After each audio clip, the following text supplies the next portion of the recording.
Thank you for joining me. This week, I wanted to talk about humans, goldfish, and horses. And you might wonder what goldfish have anything to do with horses.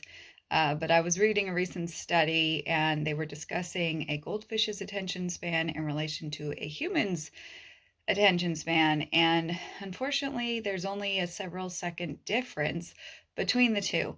And this was a big topic that came up. I recently did a full immersion clinic and discussing, and we were actually laughing at how often things would happen around us during the clinic. And that people would so easily get distracted and want to stop or turn and look or be interrupted in what they were saying or whatever was going on in that particular scenario. And it was a great opportunity to point out to people how often their focus and their intention goes away for the sake of seeing everything else that's going on in the world around them. And there's a balance between being aware of our surroundings, but becoming fixated, just as the horse does, on other things that are happening. And I find frequently with people, whether they're on the ground or in the saddle, they are literally trying to communicate to the horse, and yet the human is mentally elsewhere. So, something I want you to think about is if we are trying to work towards the feeling that we are in the driver's seat and that we are making the decisions and that we are offering specific proactive communication with the horse, every time our brain goes away, we basically are creating silence in our communication towards the horse. And we are opening up the door to say, I'm not here mentally or physically. And so, horse, you can take over. And this happens all the time, whether it's in the mundane, catching the horse, leading the horse, doing something else, but thinking ahead to what you're going to do next, maybe with the horse, maybe without the horse.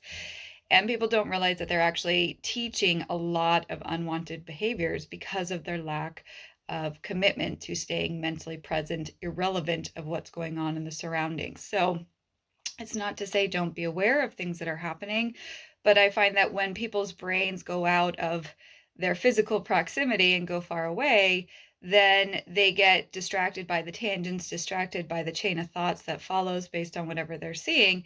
And yet they're still walking, they're still moving, they're still doing, they're still whatever in their interaction with the horse. And they're not realizing how frequently they are going away.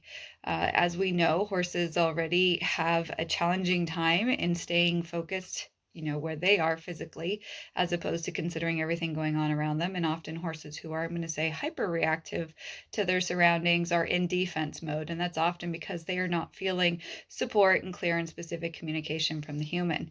So the next time you head out with your horse, I want you to think about how often you are distracted or you are doing other things, even if it's just conversation with someone nearby if a board at a facility or someone on the property where you're at.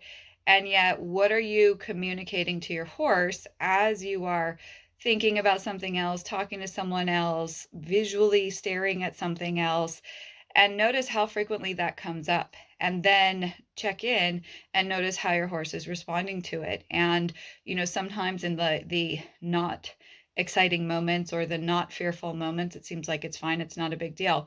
But what we don't realize is that we're often setting up the horse where he's mentally checking out because we are mentally checked out or we're distracted or we're anticipative of other things going on or things we have to do later. And so we don't realize how far away mentally the horse is going. And then it feels like all this stuff that unexpectedly happens has caught the horse off guard, catches the human off guard. And then we're back into that like reactive, hopeful sort of scenario where the horse is presenting unwanted behavior. And then after the fact, we're trying to catch up and influence or contain or shut down or micromanage. And now the horse is at peak stress levels. So a lot of times scenarios can quickly become overwhelming because the horse was never mentally present in the first place. And the first key to getting our horse to be able to focus is getting the human to be able to focus.